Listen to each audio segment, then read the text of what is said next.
Hello, everyone, and welcome to the Women Racing to Win. Joe Samaniego here, along with Daniel from Racers, the girls behind the helmet.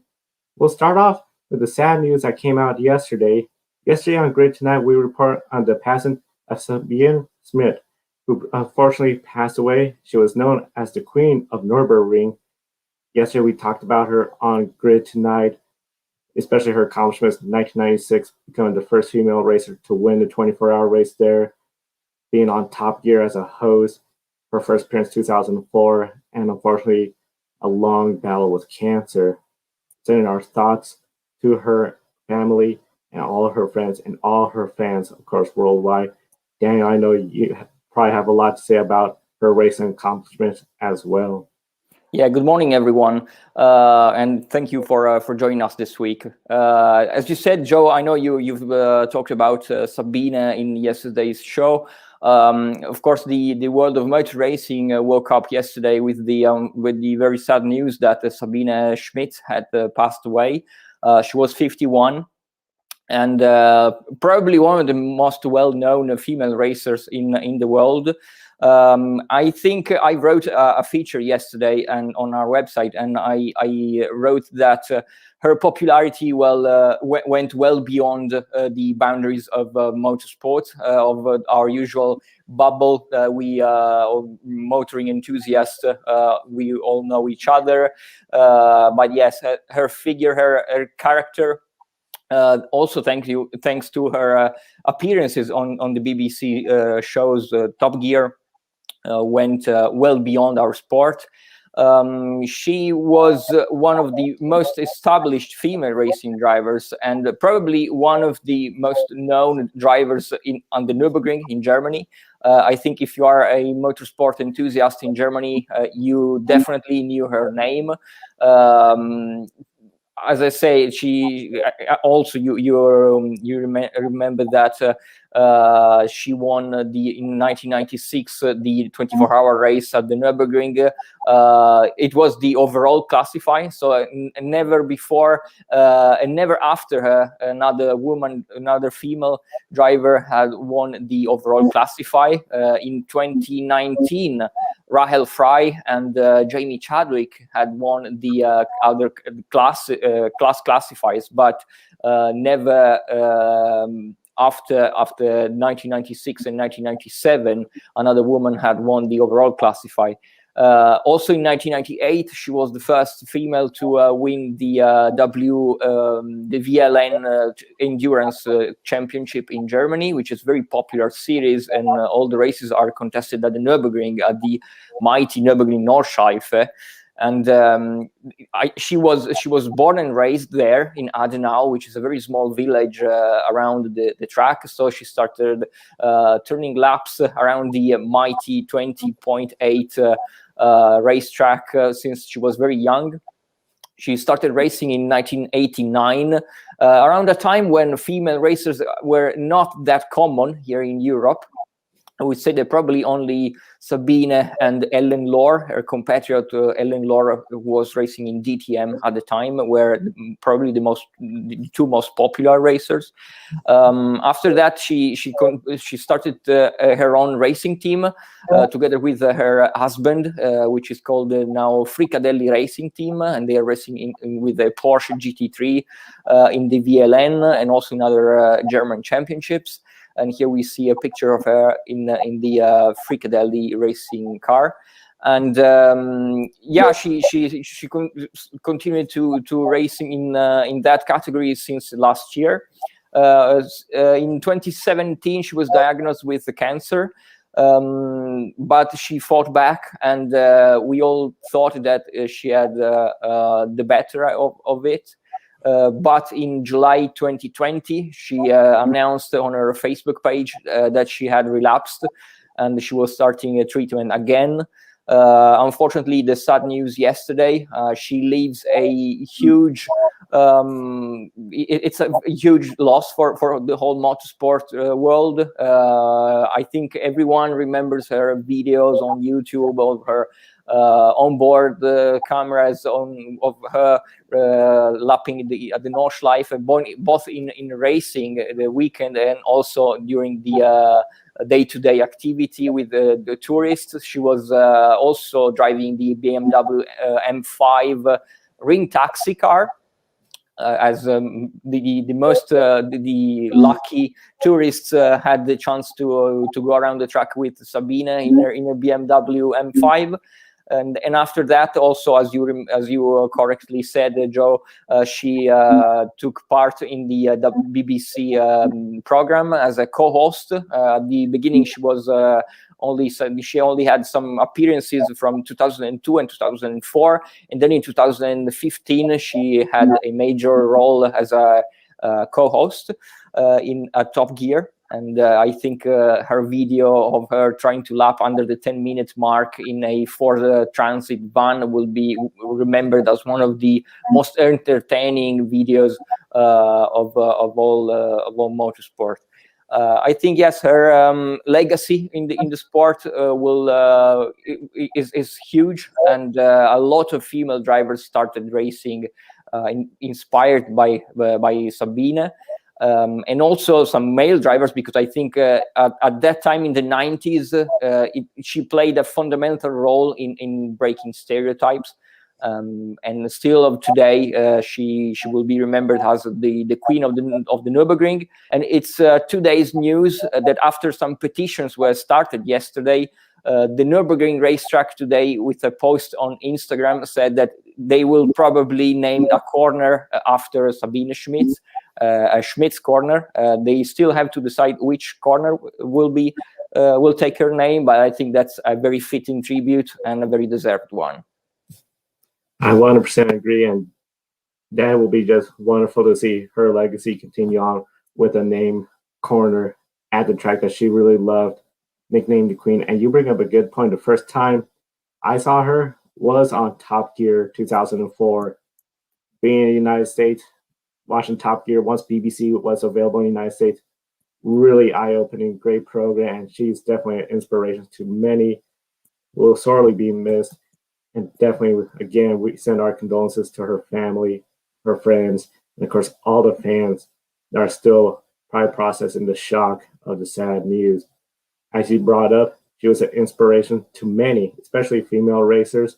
And as we transition, we do have racing to cover, and we'll start with the ARCA Menards Series at Phoenix last week. The ARCA Menards Series hosted a joint event with the ARCA Menards Series West and, of course, the ARCA Menards Series. And we had a total of 3 female racers in this event. However, for several racers, the race unfortunately ended right on lap 1. Coming into turn 2, Gracie Trotter's car was pushing, essentially understeering the corner. So that front end of the car was not turning the direction she wanted to go. It kept pushing up. She made contact with another driver. They both spun, hit the outside wall. Now, as her vehicle was coming back down the track, because over at Phoenix, you do have 10 to 11 degrees of banking, Toni Berginger had nowhere to go. She was behind another car who swerved to the left to avoid Gracie Trotter. Toni had nowhere to go, slammed into Gracie, the two of them, big-time contact. Toni was okay, was able to climb out of the vehicle. In fact, I believe even drive it to the pit wall area, into the pit. For Gracie Trotter, it was a little bit of a delay. In stock car racing here in the United States, you have a window net. So where that driver window goes, there's a window net there. The universal sign is once that window net comes down, that means the driver is okay. Medical crews got to her, a little bit shaken up after that hard hit, but then eventually the window net came down. Gracie Trotter walked away. She was all right, and she did state it on how the car was pushing. Once again, when the car is pushing, that means you have understeered. The car is not turning direction you want to go. There's nowhere to go with the vehicle right there on that high side. The contact was a tough racing deal. This left essentially Bridget Burgess as the only racer in the remaining ARCA Menards Series race. She started way in the back. However, she did climb up into the high 20s, but then a fuel pressure issue caused her to lose track position. Out of the 30 cars, and of course, the several cars that went out of the race from that first lap crash, she finished 22nd. Still, considering that qualifying was canceled, going from 30th to 22nd, especially with that fuel pressure issue, logging those laps and gaining the experience, it's a big bonus for her. Definitely something to be proud of. and especially considering the next race for the ARCA Menards Series is April 24th at Talladega Superspeedway. Like Daytona International Raceway, Talladega is known for the intensely close draft pack racing. The slipstream, it is very powerful at this racetrack, and potentially the concern is, of course, of a serious crash when you have 30 to 40 cars inches apart going at around 200 miles per hour. For ARCA Menards Series drivers, this is the second opportunity after Daytona to learn this type of racing. We're looking forward to Talladega and definitely hoping for a safe race for all the racers there. Now, of course, speaking about the ARCA Menards Series and the women racing there, W Series made some big news yesterday about their testing session. It tells us more about the test and relocation site.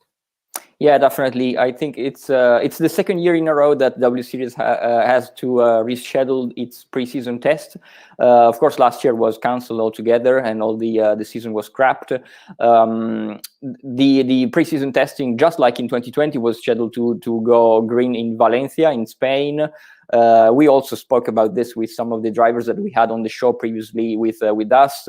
Now it's yesterday's news that the test has been relocated from Spain, from the south of Spain, to Wales, to the Anglesey racetrack, which is a pretty remote circuit in the north of Wales.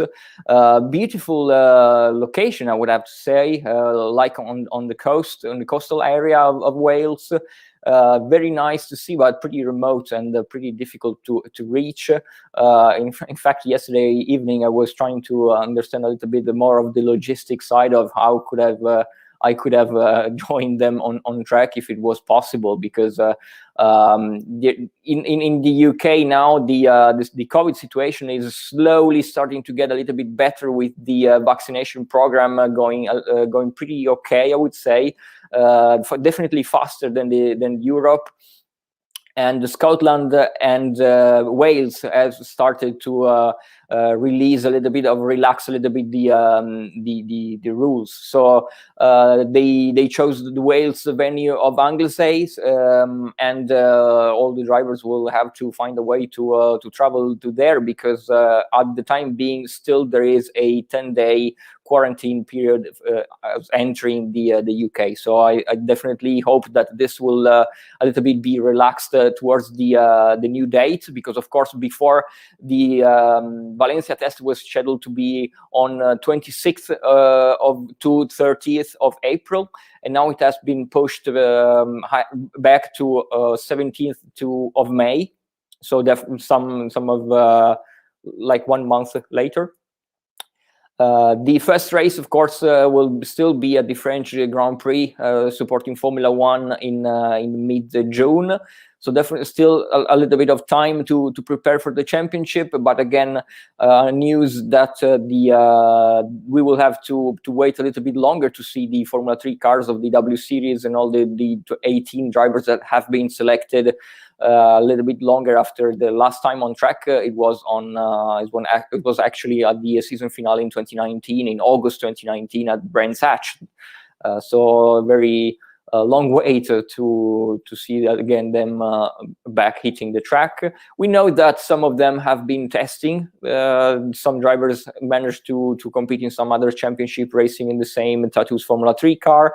Like for example, Irina Sidorkova doing the Asian Formula 3 Championship, and we know that drivers, for example, like Nerea Marti has been testing. She's now in Spa-Francorchamps. She has been testing the past couple of days in the Tattoos Formula 3 car. So definitely, some of them had the opportunity, had more chances than others.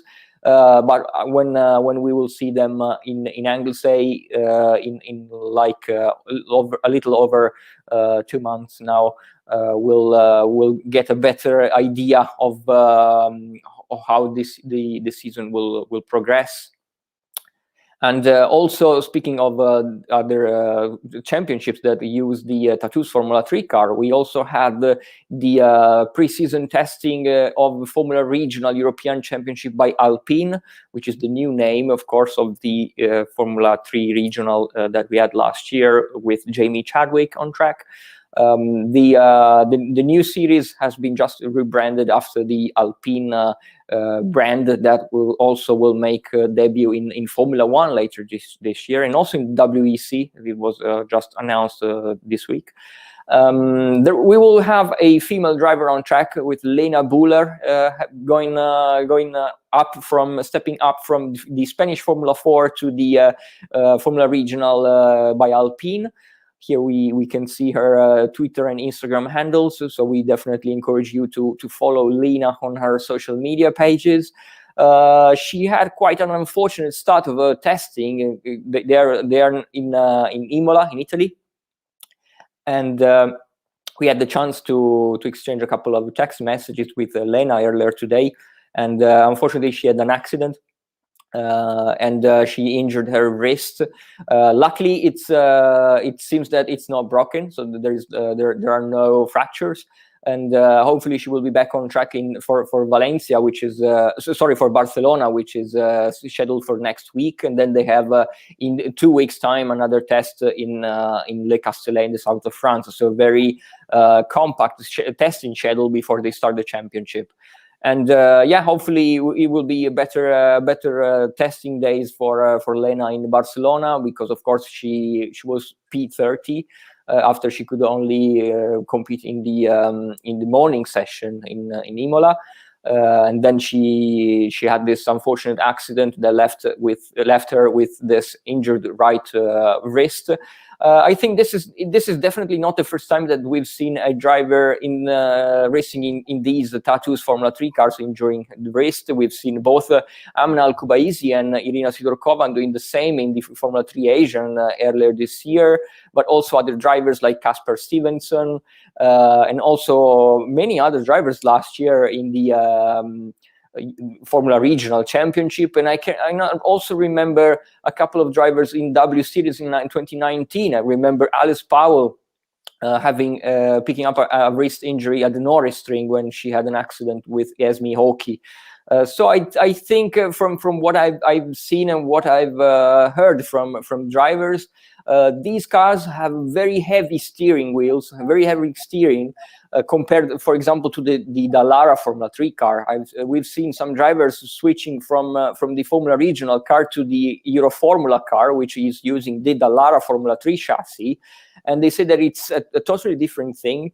While in the tattoos, they are having a hard time to steer the car, and as soon as they made even pretty light contact with some wheel-to-wheel contact, it's very easy for the steer to snap away from their hands and injure their wrist.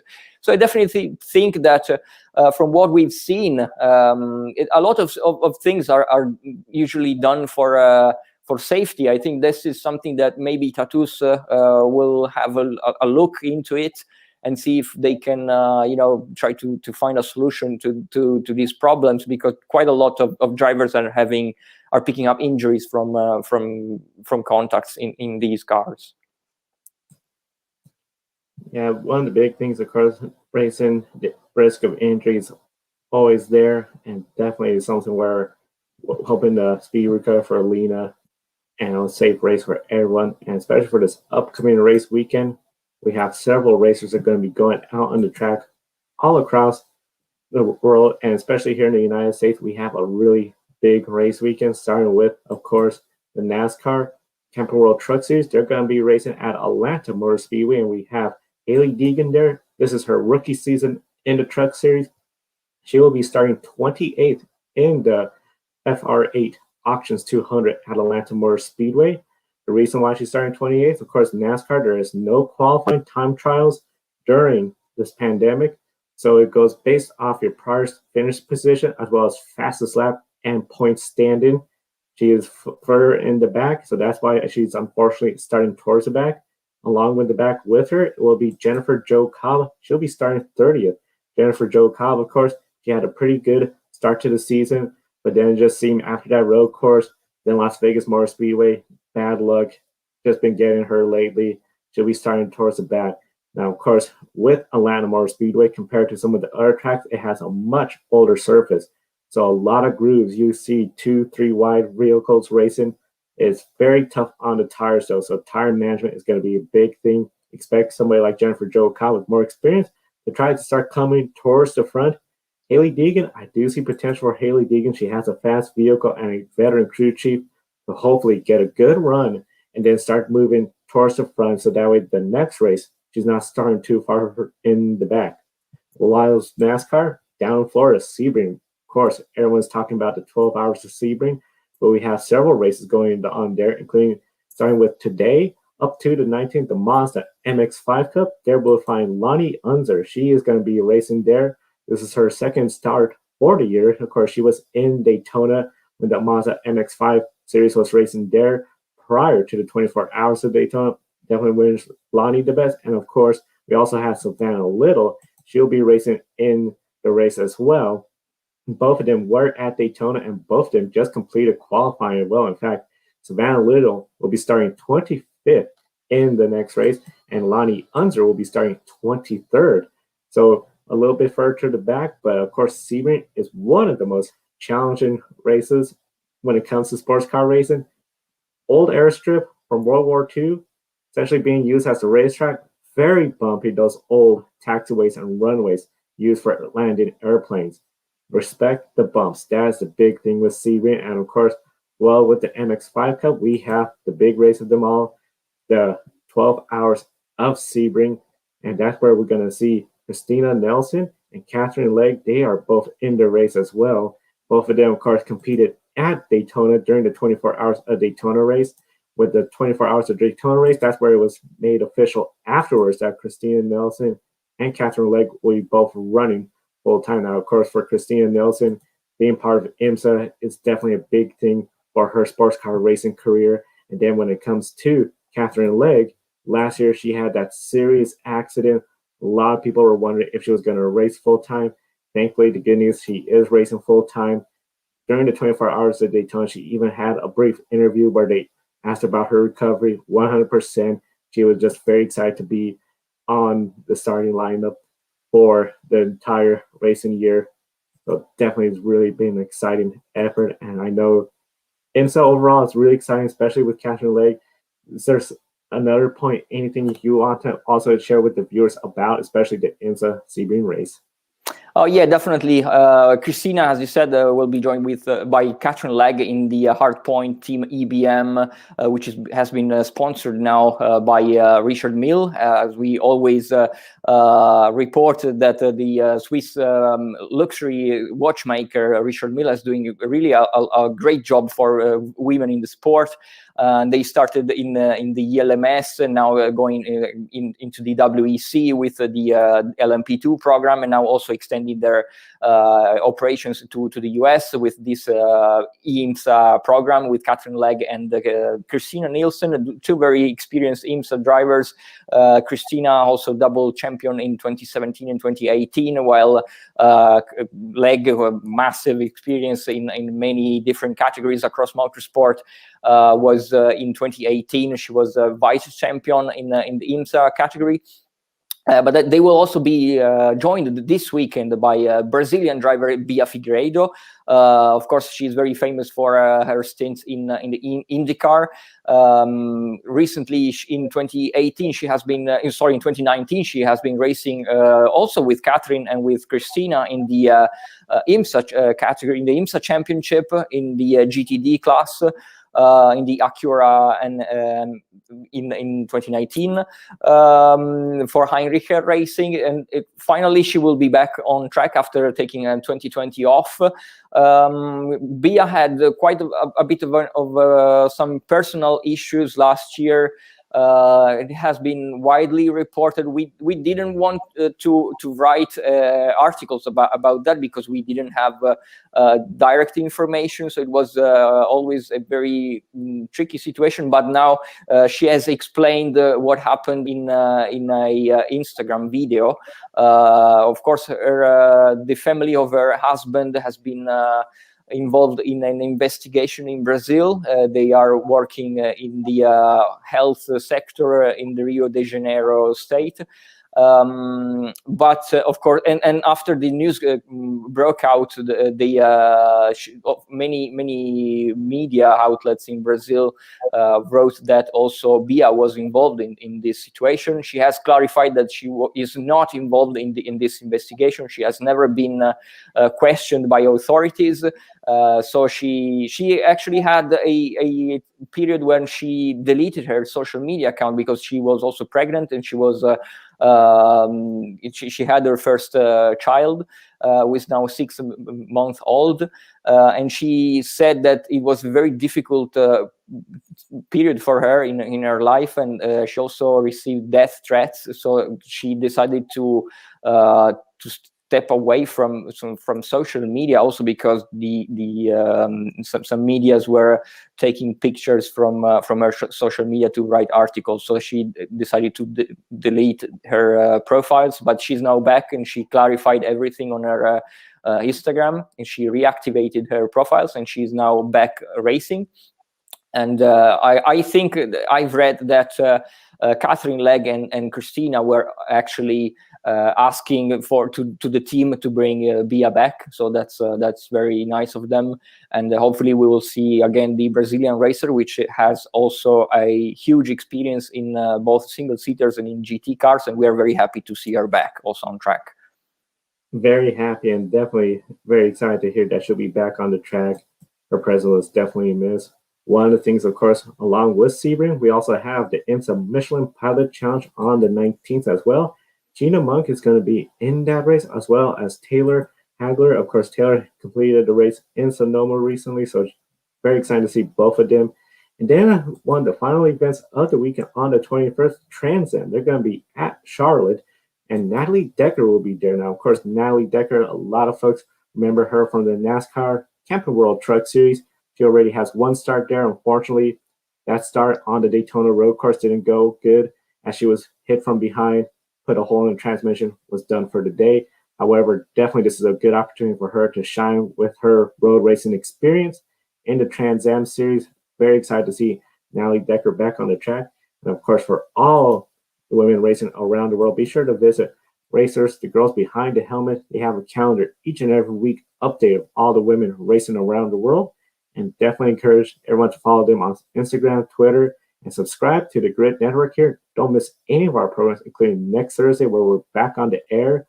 Very excited. We may potentially have some guests with us. And of course, we'll be discussing more about the women racing this weekend and the upcoming weekend, and of course, previewing the W Series. For Down from Racers, the girls behind the helmet, I'm Joe with the Grid Network. Thank you for watching. Have a wonderful day, and we'll see you next time. Joe Samaniego here. Want to invite you to go check out Poblis.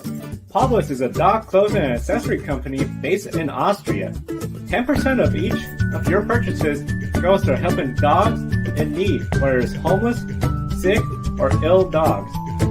This is one of the reasons why we support it. Kiska here is a rescue dog from rural Alaska and our Grid office dog.